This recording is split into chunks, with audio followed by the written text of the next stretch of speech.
Looks. अक्सर लोग जो हैं, ये लड़कियां ख़ास तौर पे, इवन लड़के भी बहुत ज़्यादा पूछते हैं कि आप दिन पे दिन खूबसूरत होती जा रही हैं, क्या राज है आपका? देखें, उसके पीछे सबसे बड़ा राज है मेरी अपनी एनर्जी का। मेरी एनर्जी इतनी ज़्यादा प्योर है, मेरी एनर्जी इतनी साफ है और लिमिटेड है। सबसे जो इम्पोर्टेंट बात है जिसकी वजह से आप लोगों को ये खूबसूरती या ये चीज़ें महसूस भी होती हैं। That is a separate thing कि मैं बहुत ज़्यादा आई एम वेरी ब्यूटिफुल, लेकिन एट द सेम टाइम आपको अक्सर बहुत खूबसूरत, जैसे मैं बताती हूँ, यहाँ यूके में बहुत बहुत गोरी लड़कियाँ होती हैं लेकिन उनके पास आपको अच्छा नहीं फील होता। जिसके पास आपको अच्छा फील हो रहा है, दैट मीन्स कि उस पर्सन की एनर्जी अच्छी है। That is one thing. अगर आप किसी इंसान को जानना चाहते हैं, कोई इंसान जेन्युइनली आपके साथ कैसा है, उसने आपको धोखा तो नहीं दिया, या क्या चीज़ें आपकी उनके साथ रही हैं, तो आपको चाहिए कि आप उस इंसान की एनर्जी को महसूस करें। आप याद करें, जब जब आप उस इंसान के साथ थे, कहीं ना कहीं आपके सोल को डिस्कम्फर्ट तो नहीं फील हुआ, या आप बहुत अच्छा फील करते थे या हैप्पी फील करते थे। अगर आपने बहुत अच्छा फील किया, हैप्पी फील किया, दैट मीन्स कि वो सोल अच्छा सोल है या उस सोल की एनर्जी अच्छी है। बहुत सी जो है ना हाउस वाइफ्स हैं, उनकी एक ही बात होती है कि हमारा हस्बैंड हमारी तरफ देखता नहीं है, हमारी तरफ आता नहीं है, या हमें अच्छा नहीं फील होता। चलो, अगर हस्बैंड का उन्होंने लव बूस्ट भी कराया, हस्बैंड उनके पास आने लगा, लेकिन उन फीमेल्स के अंदर इतनी ज़्यादा बैड एनर्जी होती है, इतनी नेगेटिव एनर्जी, सेल्फ सेबोटाज, इस तरह की अजीबो गरीब चीज़ें हैं कि कि वो खुद ही अपने काम के अगेंस्ट, आप कह लें कि, जाना स्टार्ट कर देती हैं अपनी प्रोक्रेस्टिनेशन से, नेगेटिव थिंकिंग से, डाउट से, इस तरह के जो उनके नेगेटिव पर्सनालिटी के ट्रेट्स हैं। ऐसी फीमेल्स के लिए जो वो कहती हैं कि हमारा कॉन्फिडेंस ही बिल्कुल लो हो गया है, हमें अच्छा ही नहीं फील होता, हम क्या करें? देखें, दो चीज़ें आप लोगों के लिए बहुत ज़रूरी हैं, दोनों चीज़ें मैं खुद भी करती हूँ। वो ये है कि देखें, एक होती है healing, energy healing, access bars therapy, energy healing sessions. This is a very unique latest kind of a thing. आप लोगों ने बहुत आम नाम सुने होंगे, रेकी वगैरह। ये रेकी वगैरह से कुछ नेक्स्ट लेवल चीज़ है। इसका ज़्यादा नॉलेज यूएसए के लोगों को है, यूके में ये चीज़ इतनी आम नहीं है, और बाकी कंट्रीज़ में बहुत कम लोग हैं जो इन चीज़ों को जानते हैं। ये क्या करती है बेसिकली, आपके अंदर जितना भी ट्रॉमा है, पेन है, नेगेटिविटी है, जैसे एक स्पॉन्ज नहीं होता है, उन तमाम चीज़ों को सक कर लेता है और सक करके बाहर निकाल देता है, और एज अ रिजल्ट आप अच्छा फील करते हैं। इसकी एग्जाम्पल ऐसे लें कि एक पानी का ग्लास है, ठीक है, जिसमें गंदा पानी है, और आप एक स्पॉन्ज ले रहे हैं बड़ा सारा, और आप उसको सक कर रहे हैं, लाइक उसमें डिप कर रहे हैं, तो वो स्पॉन्ज क्या करेगा, उन तमाम गंदी चीज़ों को सक कर लेता है और निकाल देता है। इवेंचुअली फिर जो है आपकी एनर्जी फ्लो करने लगती है, आप लाइट फील करने लगते हैं। ऐसी औरतें जिन्होंने अब्यूजिव मैरिजेस देखी हैं, जिनका चाइल्डहुड अच्छा नहीं था, या जिनको धोखा हो गया प्यार में, आप लोगों ने देखा होगा उन औरतों को या उन मर्दों को सबसे ज़्यादा डिफिकल्टी आती है पैसा कमाने में। उसकी रीज़न क्या है कि उनका हार्ट चक्रा जो है वो ब्लॉक हो जाता है, जिसकी वजह से वो पैसे ही नहीं कमा सकते। इस चीज़ को ओपन करने के लिए, या अगर आपकी लाइफ में फाइनेंशियल अबंडेंस नहीं है, आप लोग नोटिस करेंगे कि आप लोगों का दिल कहीं ना कहीं बहुत ज़्यादा किसी चीज़ से हर्ट हुआ होगा, और उस इंसिडेंट के बाद जब भी आपका हार्ट चक्रा या ये चीज़ ब्लॉक होती है, तो आपकी लाइफ में प्रॉपर ब्लॉकेजेस आती हैं। आपने नोटिस किया होगा कि डिक्लाइन हुआ होगा आपकी चीज़ों का। और जब मैं फाइनेंसिस की बात कर रही हूँ, फाइनेंसिस से मुराद सिर्फ पैसा नहीं है, फाइनेंशियल हेल्थ से मुराद आपकी खुद की फिजिकल हेल्थ भी है, आपकी एक वैल्यू है जो लोग आपको देते हैं। इन तमाम केसेस में जो है, जो चीज़ रेकमेंड की जाती है वो एक्सेस बार्स थेरेपी है, जिसको हीलिंग सेशन कहा जाता है। अगर मैं अपनी क्लाइंट्स की बात करूं, जैसे उन्होंने किसी को लूज़ कर लिया अपनी लाइफ में, किसी का ब्रेकअप हो गया, या खुदा न खास्ता किसी के फादर की डेथ हो गई, जब उनके साथ ये एक्सेस बार्स थेरेपी की गई, तो वो विद इन, आप कहें कि 2 आवर्स, जो इंसान या जो लड़की अपने बेड से नहीं उठ रही थी, वो उठ के बैठ गई और दोबारा से अपने काम वगैरह करने लगी। ये इतनी पावरफुल चीज़ें हैं। और जो फीमेल्स कहती हैं ना कि हमें अच्छा नहीं फील होता, हम अपना ख्याल नहीं रख सकते, this and that, these kind of things, उनके लिए बहुत ज़रूरी है कि देखें, लव बूस्ट, आप लोग हमेशा दूसरे बंदे के ऊपर बहुत ज़्यादा ध्यान रखते हैं कि दूसरे का मैं ये करूँ, दूसरे का ऐसा हो, या रिलेशनशिप का ऐसा हो। आप लोग देखें हमेशा अपनी ज़ात की तरफ जो है ना, जिसको कहते हैं ना कि एक फिंगर अगर किसी की तरफ पॉइंट करें तो 3 फिंगर्स आपकी खुद की तरफ पॉइंट होती हैं. So you better point 3 fingers at your self. You should ask your self कि भाई मेरे अंदर क्या प्रॉब्लम्स हैं, मैं किस तरह से क्यों इतनी नॉन मैग्नेटिक नॉन फेमिनिन हूँ. बिकॉज आप में से कुछ फीमेल क्लाइंट्स इतनी कंप्लेनिंग होती हैं, इतनी डाउटफुल होती हैं कि उनसे बात करूँ. मैं एक फ़ीमेल हूँ, मैं एक हीलर हूँ एंड मेरे पास एम्पैथी बहुत ज़्यादा है. मैं दूसरे इंसान को फ़ौरन चैनल कर सकती हूँ, फ़ौरन यूँ फील कर सकती हूँ. अगर मैं आपकी एनर्जी को महसूस करके या आपसे बात करके मैं ड्रेन होना लग जाती हूँ या मैं सोचने लग जाती हूँ कि यार ये क्या है, तो आपके हस्बैंड्स का क्या हाल होता होगा. अगर आप लोग इतनी मैस्कुलिन हैं, इतनी कंपैटिटिव हैं, इतनी कंप्लेनिंग हैं, तो हाउ कैन अ मैन, कैसे कोई आदमी आपके आसपास अच्छा फील करेगा. देखिए फीमेल हरसेल्फ जो है बहुत ज़्यादा मैग्नेटिक होती है. फेमिनिन एनर्जी का मतलब ही ये है कि आपको चीज़ें ना करनी पड़े, चीज़ें आपके लिए हों. और अगर आप लोग हैं लेट्स सपोज, बहुत लोगों की डेट ऑफ बर्थ जब हम देखते हैं, लड़कियों की जो कमेंट करके बताती हैं कि मेरी डेट ऑफ बर्थ देख के बताएं, मेरे पास फेमिनिन एनर्जी है, मैग्नेटिक एनर्जी है. समटाइम्स आपके पास होती है, समटाइम्स नहीं होती. जब होती है आप लोगों ने खुद उसको ब्लॉक किया होता है. अगर आप इस चीज़ को एनहांस करना चाहते हैं, जिस तरह से लव बूस्ट होता है इसी तरह ब्यूटी बूस्ट होता है. ब्यूटी बूस्ट से ये होता है कि बजाय ये कि लव बूस्ट में ऐसा होता है कि हम पार्टनर पे या रिलेशनशिप पे लविंग एनर्जी करते हैं, ब्यूटी बूस्ट में ये होता है कि आपके अपीयरेंस में बहुत ज़्यादा मैग्नेटिज्म आ जाता है, आप बहुत फेमिनिन हो जाती हैं. एज अ रिजल्ट लोग आपकी तरफ बहुत ज़्यादा खिंचते हैं, चाहे वो आपका पार्टनर है, चाहे वो आम लोग हैं. इसकी एग्जाम्पल, हालांकि मैं ये बूस्ट नहीं करती हूँ, लेकिन मैं आपको खुद बताती हूँ. मैं जब बाहर जाती हूँ, मुझे लोग अक्सर रोड पर रोकते हैं और वो बोलते हैं कि आप बहुत खूबसूरत हैं and we want your number, we want to be with you. So मेरे में और बाकियों लड़कियों में क्या फ़र्क है. I am aware of my feminine energy, my magnetic energy. मुझे अपनी वैल्यू का पता है, मुझे पता है कि किस तरह मैंने अपने आप को कैरी करना है, क्या चीज़ मैंने कब करनी है. ये चीज़ें बहुत मैटर करती हैं. अगर आप लोग समझते हैं कि आपकी ब्यूटी, ख़ास तौर पे जब आपके रिलेशनशिप हुए हैं या आपने बेबी किए हैं, उसके बाद औरत को लगता है कि जी उसकी ब्यूटी ख़त्म हो गई. अगर आपको भी ऐसा लगता है तो आप लोग ब्यूटी बूस्ट करवाएं. और ब्यूटी बूस्ट करवाने से ये होगा कि आपकी एनर्जी बहुत अच्छी हो जाएगी, आपका फेस बहुत अच्छा होने लगेगा. आप खुद कहेंगी कि मैं प्यारी लग रही हूँ, लोग आके आपकी तारीफें करेंगे. बीइंग अ फीमेल, मुझे ये बात पता है. देखिए हम फीमेल्स जितनी खूबसूरत लगे हम उतनी खुश होती हैं, और जितनी हमारी तारीफ की जाए हम और खुश फील करते हैं. बहुत ज़रूरी है कि आप लोग खूबसूरत लगें, बने. और खूबसूरत लगना बनना सिर्फ जिस्म से नहीं होता है, सिर्फ शक्ल से नहीं होता है, एनर्जी से होता है.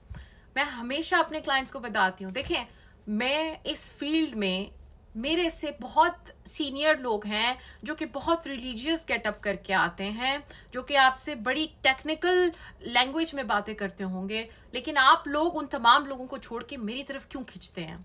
क्यों आप लोगों की सोल मेरी सोल की तरफ आती है. उसकी रीज़न सिर्फ और सिर्फ एनर्जी की है. मेरी सोल हीलर की सोल है. मैं एक कार्मिक हीलर हूँ. मैं हमेशा लोगों को बताती हूँ, मेरा इस दुनिया में रोल है कि मैंने बहुत सी रूहें हैं, ख़ास तौर पे फीमेल्स की रूहें, बच्चों की रूहें, मर्दों की रूहें, जिनको अजियत दी गई है ये गलत चीज़ें करके उनके साथ. मेरा कार्मा है कि मैंने उन लोगों की हेल्प करनी है. स्पेशली उन बीवियों की जिनको नाहक उनके शौहरों से दूर कर दिया गया है ये गंदी चीज़ें करके. वो बीवियां जो अपने शौहरों से बहुत प्यार करती हैं, या वो शौहर जो अपनी बीवी को हर वक्त उसकी तलब करते हैं. So this is my Karma. इसलिए मैं यहाँ पे आती हूँ और आप लोग सबकॉन्शियस लेवल पे मेरी एनर्जी को फील करते हैं. दैट इज़ द रीज़न कि आप लोग मुझे सुनते हैं. दैट इज़ द रीज़न कि आप लोग मेरे पास रहना चाहते हैं, मुझसे बात करना चाहते हैं. तमाम चीज़ें सबकॉन्शियस लेवल पे होती हैं, कुछ भी जो है विदाउट रीज़न नहीं होता.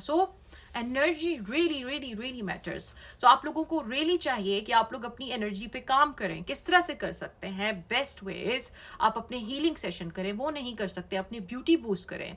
लव बूस्ट करना अच्छी बात है, पार्टनर के पीछे जाना अच्छी बात है, लेकिन अपने आप को प्लीज़ थोड़ा सा इम्प्रूव करने की आप लोगों को ज़रूरत है. और प्लीज़ ये चीज़ आप लोग करें, ख़ास तौर पे हाउस वाइफ. प्लीज़ आप लोग बहुत मैस्कुलिन हैं, आप लोग बहुत कंप्लेनिंग होती हैं. ये नहीं कि मैं आप लोगों के अगेंस्ट बात कर रही हूँ, इट्स टू एजुकेट यू, ताकि आप लोग अपने आप को इम्प्रूव करें. क्योंकि मुझे लगता है कि हमें हमारी जो सोसाइटी की फीमेल्स हैं उनको इन चीज़ों की अवेयरनेस ऐसे नहीं दी जाती है. हमें सिर्फ ये सिखाया जाता है कि बस आपने जी हाँ करना है और टिपिकल ड्यूटीज, ऐसा हरगिज नहीं है। देर आर सम थिंग्स जो आपने अपने अंदर इम्प्रूव करनी है। सिर्फ सबकी ताबेदारी करने से, ये चीज़ें करने से सब चीज़ें नहीं होती। So you have to really work upon your selves. Lastly बात करेंगे, देखें नो कॉन्टेक्ट की सिचुएशन। बहुत से लोग हैं, ख़ासतौर पे यंग लड़कियां हैं। देखिए बहुत सी लड़कियां हैं जो कि आती हैं, जिनका कहना होता है कि भाई हमारा नो कांटेक्ट हो गया और हमें समझ नहीं आ रही क्यों हमारा नो कांटेक्ट हो गया है। किसी तरह आप हमारा नो कांटेक्ट प्लीज़ ब्रेक करवा दें।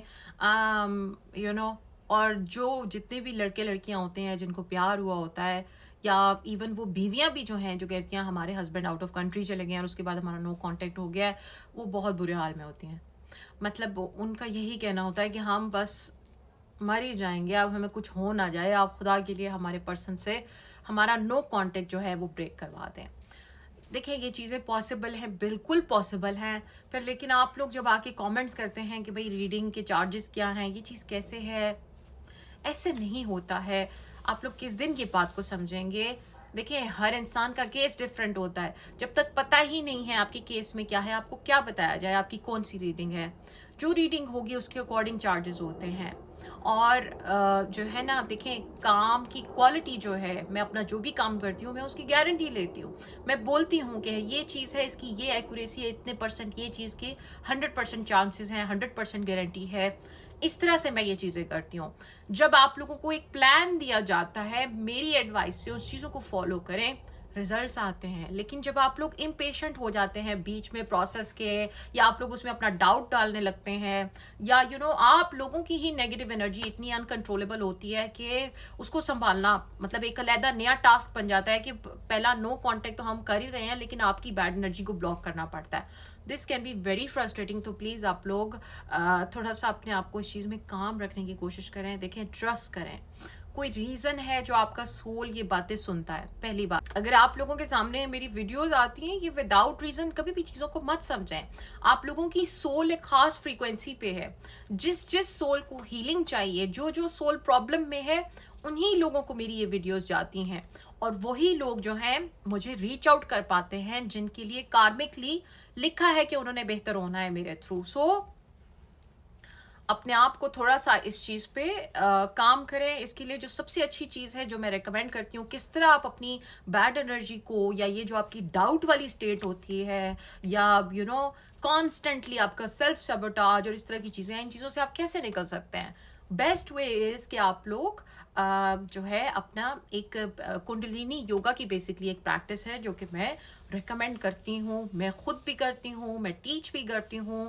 That is a wonderful thing. अगर कोई इंसान समझता है कि उसने ग्रोथ करनी है अपनी physical, financial, emotional, spiritual, even शादी भी, और लेट सपोज कि उसकी डेस्टिनी में या ये चीज़ें उसके लिए लिखी हुई हैं आफ्टर लाइक 1 ईयर, तो ये जो साइंस है कुंडलिनी योगा की, ये उन चीज़ों को स्पीड अप करके आप कहें 6 मंथ्स में, इवन 4 मंथ्स में ये चीज़ें हो जाती हैं। So this is all spiritual knowledge. अब मुझे ये बताएं, मैं सोच रही हूँ कि मैं अपना एक स्पिरिचुअल स्कूल ओपन करूँ, क्योंकि मैंने देखा है कि बहुत लोगों को इन चीज़ों में इंटरेस्ट है, लोगों को अच्छा लगता है कि वो ये चीज़ों को नॉलेज लें। सो मैं सोच रही हूँ कि मैं अपना एक स्पिरिचुअल स्कूल ओपन करूँ जिसमें जो है या फिर जिसमें कोई मंथली क्लासेस हुआ करे जिसमें आप लोग कुछ आके सीखें। ऑल्टरनेटिवली अगर आप लोग चाहते हैं कि किसी चीज़ पे कोर्स ड्रॉप किया जाए, फॉर एग्जांपल जैसे मैं बताती हूँ कि एनर्जी को रीड करना सीखें, अगर आप लोग चाहते हैं कि इसके ऊपर एक कोर्स बना के लॉन्च किया जाए जिसमें आप लोगों को बताया जाए पूरा A to Z किस तरह से आप लोग खुद से एनर्जी रीड कर सकते हैं, किस तरह से आप लोग फ़ायदा ले सकते हैं इस चीज़ से, और किस तरह से आप लोग सही डिसीजंस करके अपनी लाइफ में बहुत सी बुरी चीज़ों से बच सकते हैं, तो आपको तो देन एनर्जी का यूज़ करना बहुत लाजमी है। लास्टली एक मियाँ बीवी के बारे में बात करूँगी, हस्बैंड वाइफ ने मुझे रब्ता किया था और उन्होंने मुझे जब कंसल्ट किया और मैंने जब उनकी डेट ऑफ बर्थ और उनकी पिक्चर और जिस तरह भी मेरा मतलब एक प्रोसेस है चीज़ों को देखने का, जब मैंने उनकी तमाम चीज़ें देखी, उनकी हर चीज़ में इतना अच्छा कारवां था, इतनी अच्छी चीज़ें थीं कि मैं देख के शॉक रह गई। मैंने इससे अच्छे आप कहें कि किसी की डेट ऑफ बर्थ या ऐसी चीज़ें नहीं देखी, ऐसी पॉजिटिव एनर्जी, ऐसी अच्छी चीज़ें। और वाइफ अपने हस्बैंड से बहुत प्यार करती है, हस्बैंड अपनी वाइफ से बहुत प्यार करता है, लेकिन उस केस में जो जुल्म है वो उस लड़के की माँ ने किया है। हस्बैंड जो है वो सऊदी अरब में है, और जो मदर इन लॉ है उसने बेसिकली, जैसे आपको पता है लोगों के पास जाके आप थोड़ा इस तरह के काम करवाते हैं, तो उसने ये तमाम चीज़ें विच क्राफ्ट वगैरह करवा कर उसके हस्बैंड को उससे मुतनफ़र किया है या दूर किया है। ऐसा किया है कि वो हस्बैंड की रूह जो है बात सुनती है, लेकिन उस अपनी सिर्फ माँ की या बहनों की, भाइयों की, अपनी जो है ना उसकी वाइफ, उसकी तरफ उसका ध्यान दिन ब दिन कटता जा रहा है और राब्ता भी कम होता जा रहा है। इवन यहाँ तक बात आ गई है कि वो अब वो हस्बैंड अपनी वाइफ को, बच्चों को सपोर्ट नहीं करता है। वो औरत, उसने कहा मैं मैरिड हूँ लेकिन I am like a single mother. तो प्लीज़ आप जिस तरह भी हो सके आप मेरे साथ कोऑपरेट करें, मुझे बताएं किस तरह से ये चीज़ हो सकती है। उसकी इस फीमेल की रीडिंग करना मेरे लिए बहुत मुश्किल था। मुझे आमतौर पे मुश्किल नहीं आती लोगों की रीडिंग करते हुए, मैं रीडिंग करके एक चीज़ को फिनिश करके आगे बढ़ जाती हूँ। लेकिन उसकी ये तमाम चीज़ें देख के, उसका ये कहना, उस बीवी की जब मैंने बातें सुनी, किस तरह वो अपने हस्बैंड को याद करती है, किस तरह वो उसके लिए तड़प रखती है अभी भी, किस तरह वो उसकी छोटी छोटी चीज़ें, उसकी खुशबू, उसका उठना बैठना, उसके कपड़े, उसके बच्चों में उसका वजूद देखना, और उसके उसके टच को याद करना। एक एक बीवी जो है, जब औरतें, हम जो फीमेल्स होती हैं, हमारा बॉन्ड करने का तरीका बड़ा डिफरेंट सा होता है मर्दों की निस्बत। हम हर चीज़ को शायद बहुत ज़्यादा महसूस करती हैं या सोचती हैं, और जब उस वाइफ ने मुझे ऐसी छोटी छोटी बातें बताई, वहाँ से मुझे एहसास हुआ कि ये बीवी कितना तरसती है अपने शोहर के प्यार को या उसकी कुर्बत को। और उसने मुझे बताया कि मेरा शोहर वैसे तो राब्ते में नहीं है, लेकिन मुझे इतना पता है कि वो अगर मेरे पास या सामने आ जाए तो वो मेरी हर बात सुनेगा, वो ना नहीं कह सकता। आपको पता है ये किन केसेस में होता है? ये उन केसेस में होता है जब किसी इंसान के ऊपर कोई बड़ा सा काम ऐसा किया जाए कि जो रूहें होती हैं, आप किसी का दिमाग ज़रूर कंट्रोल कर सकते हैं, लेकिन रूहें आज़ाद होती हैं। रूह जो है उसको सच पता होता है। इसीलिए जब कोई भी दो लोग जो एक दूसरे से नाहक, जिनको सेपरेट किया गया है, वो एक दूसरे के पास होंगे तो उनकी रूहें आपस में प्यार करती हैं, वो एक दूसरे की तरफ खिंचेंगी, नो मैटर वॉट, चाहे आपका नो कांटेक्ट हो, चाहे कुछ भी हो। इसी चीज़ को सोल बॉन्डिंग कहा जाता है, और ये इतनी स्ट्रॉन्ग चीज़ है सोल बॉन्डिंग। इस पे दुनिया के बड़े से बड़े मैजिक लोग लगा लगा कर थक चुके हैं, लेकिन ये चीज़ ख़त्म नहीं होती, क्योंकि रूहों को आप धोखा नहीं दे सकते। आप दिमाग को, आप जिस्म को धोखा दे सकते हैं, आप रूह को अजियत दे सकते हैं, लेकिन रूह हमेशा याद रखती है उसको किससे प्यार है और किससे उसको प्यार नहीं है, किसके साथ उसने अच्छा वक्त गुजारा है। एनीवे, उस फीमेल की रीडिंग करना और उन चीज़ों को उसके लिए हेल्प करना मेरे लिए बहुत ज़्यादा खुद भी चैलेंजिंग हो गया, बिकॉज़ उसकी पेन मैं अपने अंदर महसूस कर रही थी, उसकी पेन। बहरहाल जो भी उसका प्रोसेस था, वो चीज़ करके जब वो ख़त्म हुई, उसके बाद कुछ दिन मैं बिल्कुल खामोश हो गई, और मैंने उसके लिए शायद इस तरह मैं किसी के लिए नहीं रोई जिस तरह मैं उसके लिए रो पड़ी। सो समटाइम्स ये जो प्रोफेशन है एज अ हीलर, ये बहुत मुश्किल भी लगता है, चैलेंजिंग भी लगता है। लोग अक्सर समझते हैं कि शायद ये कोई सर्विस इंडस्ट्री है। This is not a service. मैं यहाँ किसी को सर्विसेज देने के लिए नहीं आती हूँ कि आप यहाँ आएँ ये काम कराएं। मैं ये काम सिर्फ और सिर्फ लोगों की हेल्प करने आती हूँ। जिस दिन मैंने इस काम को बिजनेस बना लिया, आप लोगों में से कोई इंसान मेरी इन प्राइसेस को अफोर्ड ना कर सकेगा, बिकॉज मैं इतनी कट थ्रोट हूँ इन चीज़ों में। सो ये चीज़ें जो मैं करती हूँ, मैं दिल से करती हूँ, ताकि आप लोगों की हेल्प हो, ताकि आप लोगों के दिल, आप लोगों की रूहें इस गम में ना रहें, सदमे में ना रहें, वो चीज़ें फेस ना करें जो आप लोग डिज़र्व नहीं करते हैं। मिलेंगे सून एक और वीडियो के साथ। This is your host Amsha Chaudhary, signing off from London.